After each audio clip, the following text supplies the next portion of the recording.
Hi, I'm Clare Macnaughton, a blogger and modern military mother, and I'm trying to work out, how easy is it to live more sustainably? 3 years ago I was living in military quarters in Poole, and I had mains gas, mains electricity, and we were totally dependent on the government and the shops for our food. There was a huge dump of snow and none of the lorries could get through. I couldn't even get a carrot from the supermarket. There was panic buying, and I realised all of a sudden that I was totally dependent on the government, on supermarkets for my food and energy. And it got me thinking, I need, in order to protect my children, to live somewhere where I can fend for myself a bit better. So I've taken on this house in the country, and I'm just going to find out how easy is it to be more self-sustaining.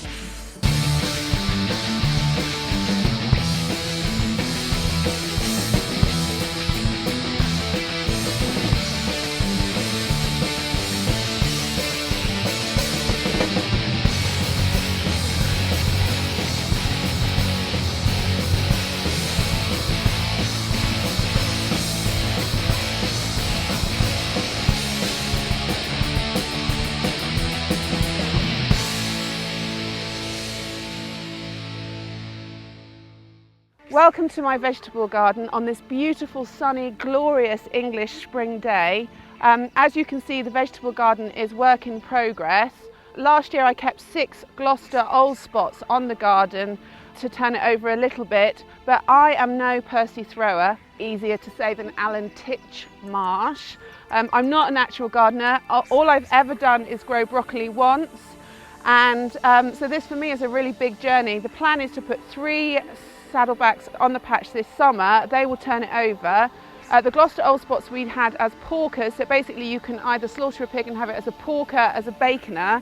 After our experience with the old spots, we've decided that we're more bacon and ham eaters, so we're going to turn the saddlebacks into baconers.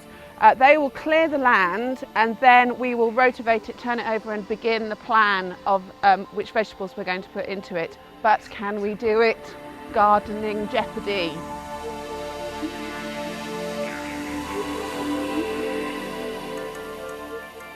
This is my living room, and here we are with super hot 80s music producer Ant Clark. Hello, Ant. Welcome to the living room. Morning, Claire. You're my first guest ever. It's very exciting.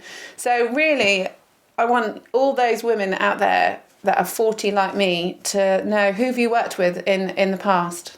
Going back to the start, probably Rick Astley was one of my first big thing when I just started music as a keyboard player. So I did a world tour with him. A world tour with Rick Astley, Never Gonna Give You Up. Never Gonna Give You Up, yeah. That was a great learning curve. That led into lots of other shows or artists like Nick Haywood, Belinda Carlisle, ABC, and then Cliff Richard was another big world tour I did. But As a guitarist in that one. What instruments do you play? Predominantly keyboards, and guitar. Guitar's a second instrument, really. And so you travelled around the world. What was the music scene like in the 80s? Well, actually, this one was more the 90s, but the 80s with Rick Astley was very different. It was a much more attractive job because it was better paid, not so many budgets. So you got flown around the world first class, stayed in fantastic hotels. So it was much more of an interesting experience. But now touring is so much tighter. So much more is demanded of you for less money, so it's a harder thing to do. But then in the 80s, you had tons of time to rehearse, tons of time to make it sound really good. What sort of music are you doing now? I compose music for TV and film. I've just done a series for kids, which is on ITV, called My Phone Genie. And a song that I wrote with Nick Haywood has come out in a film called Outside Bet, which actually was released last night. Oh, excellent. How exciting. Yeah. Breaking news. The premiere was on Tuesday.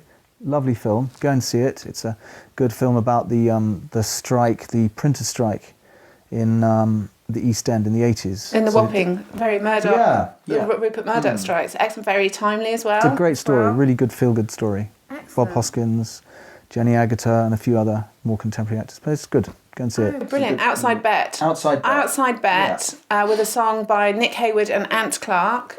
And you live, obviously you're my neighbour, that's how I've managed to draw you into my living room. Why have you come to the Shire?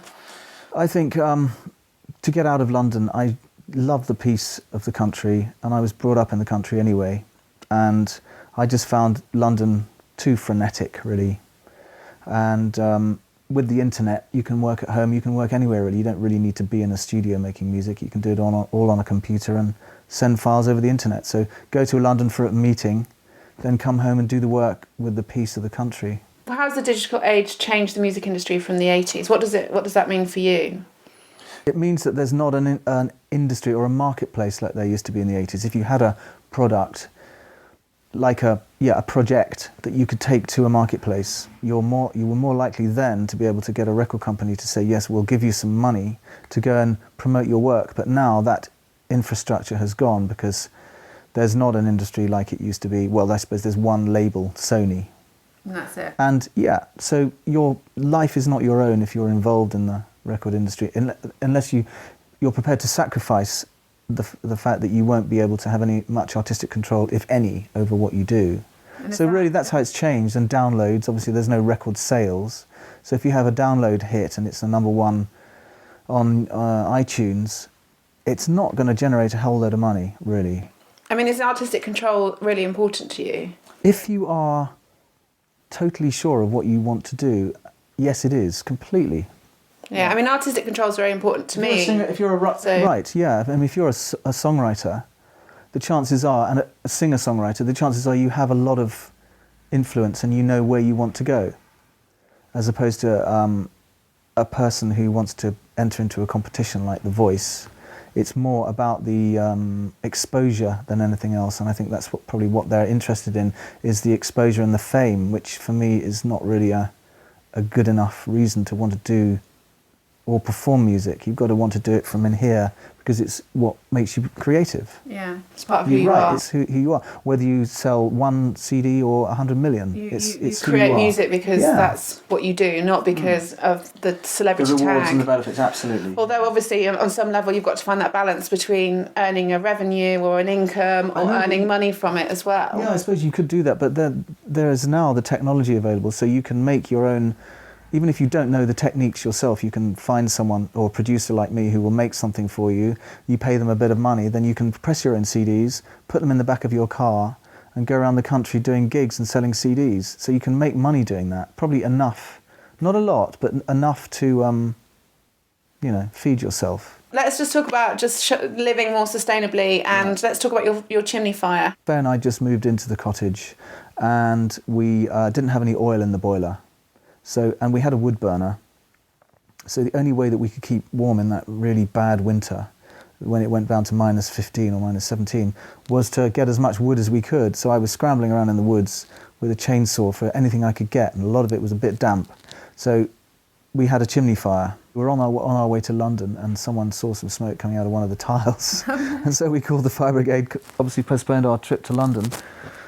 12 firemen.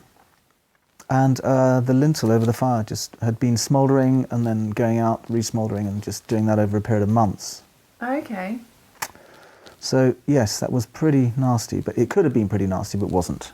But it's quite hazardous. I mean, that's the thing that I'm learning about, being more self-sufficient, is that it's you've got to know, for example, that you can't put wet wood from the woods directly onto a fire, that you have to season your logs. Yeah, exactly. And I think this is part of our journey that we're all going through when we live in a more rural existence. Well, you've spent a lot of time in an urban existence, and I suppose you've forgotten a few of the hard and fast rules. Well, I didn't even know them, to be honest, because I've never lit a log fire before. Yeah. Because I used to chop logs with my father, so I should have known better, really. Well, thanks very much, Ant, for coming today and being our very first guest in the living room. Well, it's nice to be part of it as it takes off. And I'm looking forward to hearing you sing us out. I better go and warm up. Ant will also be joining us for the debate in the dining room, and a bit of lemon drizzle cake, which I'm about to make now.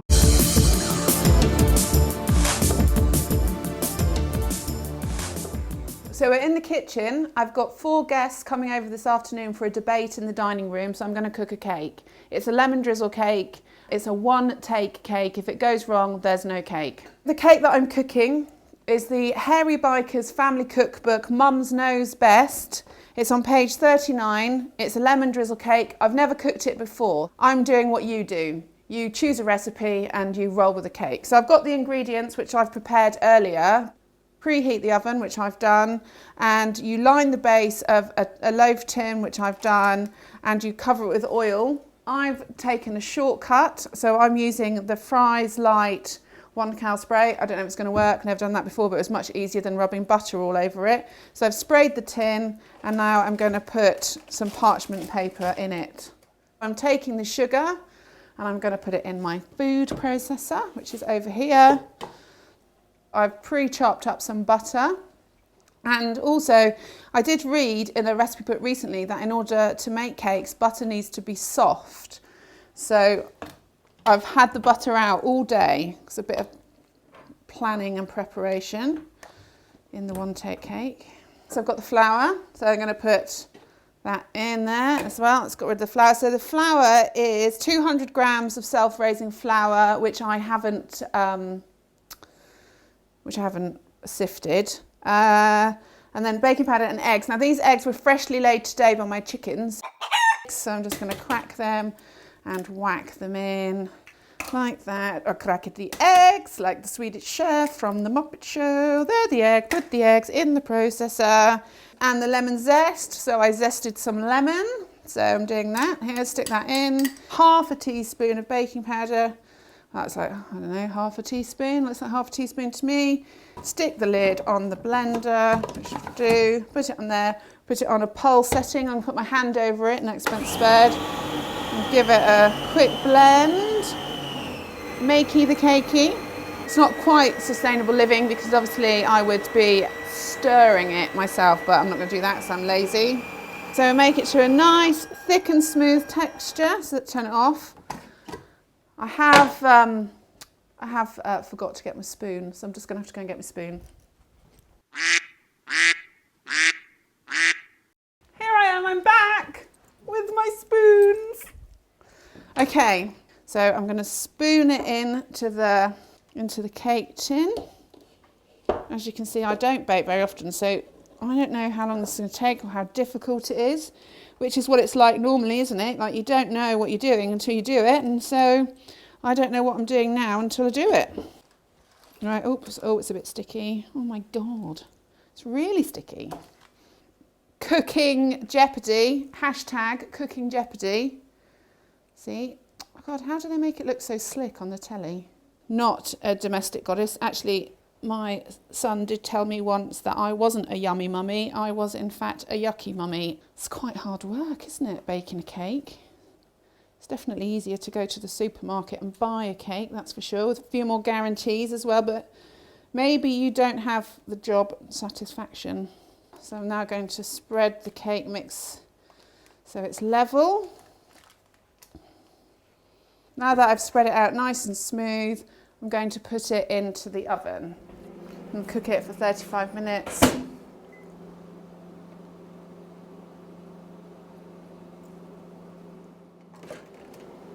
It's very exciting. Ooh. The lemon drizzle cake is done, so I'm just going to let it stand for 5 minutes and then try and take it out the tin and hope that it doesn't run out in a gloopy, runny, sticky, gooey, cakey, uncooked mixture way, which has happened to me in the past. I'm fairly confident that the one take cake has failed, but I'm going to make the lemon drizzle anyway. So I'm just going to add the lemon juice and the sugar, and I'm going to mix it up and make a very tart sauce, which we will drizzle over the cake. But I don't think we need to drizzle it over the cake too much, because I think what's going to happen when I pour the cake out is the cake is going to drizzle over the cake rack. This is real live cooking from a recipe book, following recipes from someone who's not a trained chef. So let's see what happens as we turn. Oops. It's all fallen out. It's a lemon drizzle cake disaster, although it's very yellow. I think there's bits of it that will look tasty. I think we should rename it from lemon drizzle cake to lemon sludge cake with a drizzle, or lemon drizzle in the cake. So I'm going to take it all out. Can you see this? Look at this. It's dripping everywhere. You know, you can't really go wrong with butter, eggs and sugar, can you? So I'm pretty confident it's going to taste good. Let me try it. No, it tastes good. Looks like shit. Tastes good though. I'm just now going to stir up the lemon drizzle and just pour it over so it crystallises. And there we go. Lemon drizzle cake. Not quite what you expected, not quite what I expected. That is the reality of doing it yourself. So I won't be giving up my day job anytime soon.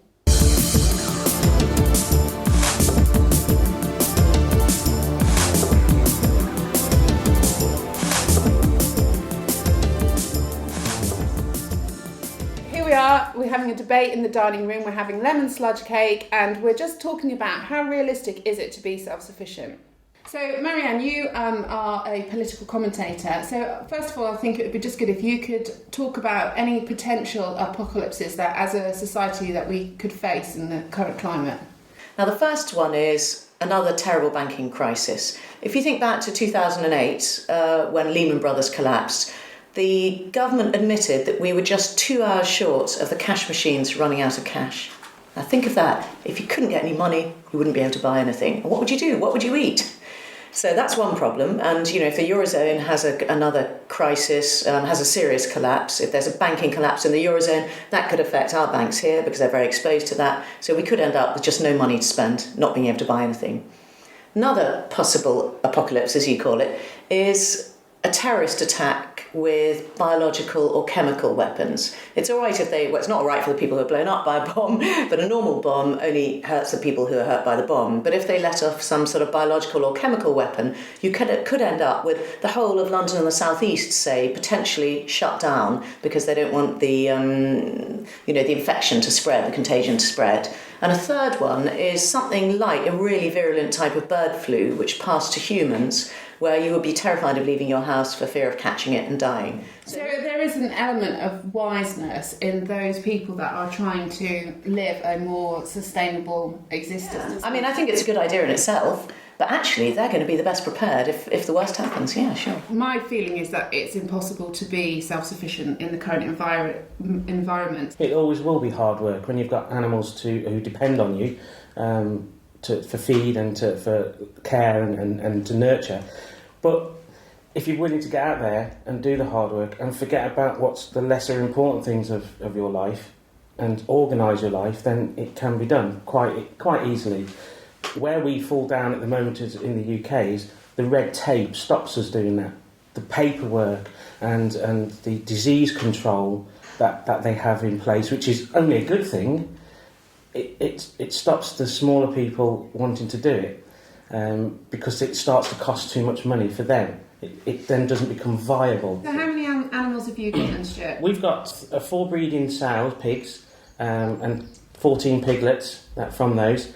We have 6 breeding ewe sheep with 11 lambs at the moment, and then we have working dogs. We have 8 chickens producing the eggs, and we have a small vegetable patch. And how big's your family? There's 6 of us. I have 4 children and a wife. And you said to me, though, that sometimes it's really hard because the animals eat better than you do. So just talk about that. Yeah, definitely. I still have to work full time. Sometimes there's the needs of the animals have to come first. So if we have a problem, we have to call the vet out. It costs a lot of money. So do you produce more than enough meat to feed your family? Yeah. Once we've got to that stage, at, say 24 weeks of a piglet growing up, we then will have a freezer full of meat. And then you sell sausages as well? Yeah, and we sell the produce then, and we'll make sausages, bacon and gammons, which then allow us to make some money to pay for the feed, so then it becomes self-sufficient in its own right. Yeah. So as long as what we try to aim to be at the start is it pays for itself. How do you learn to become more self-sufficient, and how do you do it successfully? How do you bake your lemon drizzle cake so that it doesn't turn into lemon sludge cake? These are the sort of challenges that it's like anything in life. Error. You practice, don't you? You seek advice by looking in a cookbook or speaking to a farmer, asking how he does things. Then your own experiences, you always are learning from them. Yeah. Every time I take a pig to the abattoir, it's something different happens. Like last week, the pig tried to make a run for freedom. Oh. So you learn by that, and then we learn even more how to handle that pig and how to control it. every day is different. I've got the John Seymour book. That's one of my first, the Bible of self-sufficiency from the 1970s. Your sister was on the Seymour. She was on the Seymour farm. It was a valley I think it was in Wales, and she was there for 2 or 3 years, and it was like a commune. So everything they ate and everything they lived on, they produced themselves, and they lived in a very communal way. Now, to start with, she was really idealistic and sort of evangelical about it and thought it was fantastic.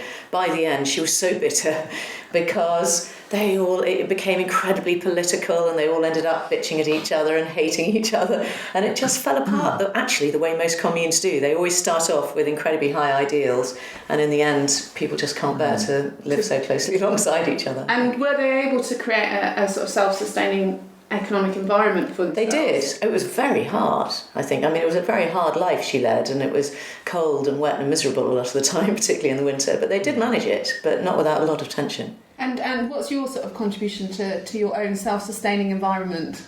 I was just thinking, just then, my parents probably did more self-sufficiency than we do now. My father grew our own vegetables, and my wife and I were just starting, but they did a lot more than I did. So the learning curve for me is quite steep, but we're doing the vegetables, which is a big start, and we're going to get chickens, and just, I suppose, read more, and just read more for knowledge, really. You know, Stuart and I kept pigs together this year, and I basically relied heavily on your knowledge in order for me to achieve it. There's no way that I could have done that on my own. So I guess there's an element of it which is about community as well, isn't there? Ask if you need to know. Yes, I guess you just... Absolutely. I mean, we spent 12 months or more reading. Just reading the books, following websites, forums, and just listening to people, how they wrote and questions they asked. But you'll notice that when we had the pigs across the road here, that we did very little with them. They fended for them. Although we fed them, we kept them watered, we kept them sheltered. We had nothing else that they needed. We didn't have to treat them. We didn't have to. And there's a lot of this where I believe if you let the animal be an animal, it will survive. It'll have a survival instinct, and it's like having newborn lambs and newborn pigs. It is a survival instinct. And if you sit and watch a pig give birth, it's the most amazing thing in the world. What happens? The mother just lies there, the piglet's born, it just instantly finds its way, climbs over the pig to her teat, and then lies there and sucks for an hour. Going back to the self-sufficiency book, then you've said you've read that from cover to cover. What principles of that book are we not allowed to function in today? You're not allowed to give pig swill anymore. Pig swill was deemed the biggest cause of foot and mouth in the first outbreak. So your kitchen waste, especially commercial kitchen waste, that is not allowed to go to your animals. Because there's a cross-contamination possibility with, if I've cut the potatoes or peeled the potatoes with this knife, I may have cut some meat with it, and there's a cross-contamination there. Yeah, that was really interesting that we couldn't give our cooked pasta to the pigs, and that we couldn't give it to them. No, we could only give them vegetables, really, and bread. When we even bread. If you go by the eye of the law, if you prepare all your vegetables in your garden, then you can give all your waste to the pig, because it's not in your kitchen. Where the cross-contamination could. But one of the things we were talking about is that you didn't feel that we could be independently self-sufficient, that you couldn't, that there was an element of trading and bartering that would I don't feel I could grow absolutely everything I needed, including fuel and oils and wheat and grain, to be my family self-sufficient. And you're never truly self-sufficient until you can grow your own wine, surely. Self-sufficiency comes with the bartering. You forget money, and you have services of another by offering what you can grow or what you have to offer. It might be a service you give, your labour or whatever, but that's how self-sufficient comes. But we all have to accept each other for who we are. So in summary then, basically it's very hard work. You have to get your hands dirty, you have to pull your sleeves up, you have to get on with everybody. Community spirit. Community is very important. Strengths. And then you have to trade and barter. So actually, really, as it is self-sufficiency an ideology that is unattainable in British, in British communities anyway. Because I think British people are very misanthropic. But I think if it were a question of survival, we'd do it. We would I think if there'd been an apocalypse, we're hungry. When you're hungry, our village would get together. We One would. way or another would feed very each other. surprised how Yeah. skillful you are individually Yes. Yeah. when So faced with. when you're hungry and you're cold. Yeah. You could. So, are we able to pluck pheasants? Are you? Do you know? Yeah. Could you pluck a I pheasant? could, yeah. You could. Yeah. You could. If I had to. You had to. You Yes. wouldn't want to though. I wouldn't want. Maybe I ought to try it. My Maybe husband it does, would- luckily. Yeah, that's outsourced. Exactly. A boy job, Yeah. blue job. I'll cook them. I don't mind cooking a pheasant. It's just No. plucking But pheasants. that's what we have. We all have a role. Yeah. Yeah. I can do this. You can do that, and that's how That's right. self-sufficiency works, and Yeah. and a community works, isn't it? Yeah, I think so. I mean, I think it's going to be tough, though. My feeling is that self-sufficiency has an element of ideology in it, and that it would literally be a dog-eat-dog sort of survival situation that would create it. But I think that it's going to be fun learning about it and trying to do it. And I thank you all very much for coming today and sharing your views with me and my Pleasure. Thank you. audience. Thank you very much.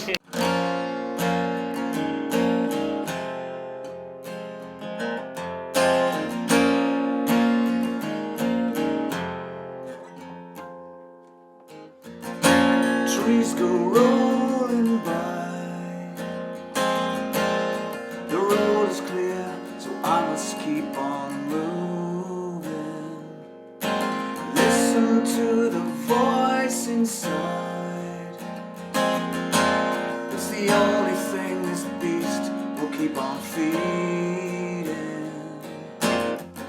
They say that faith can move a mountain, but it's impossible to see. So break the chains that leave me doubting. Blow away the clouds that cover me. With blind faith, we move on. We don't know the reason, we don't know the way. Just blind faith, we live on. And we don't stop believing, not even for one day.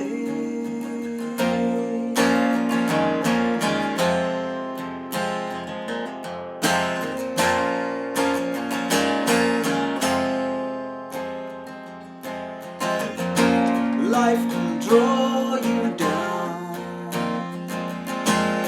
You win, you lose, there's nothing you can blame.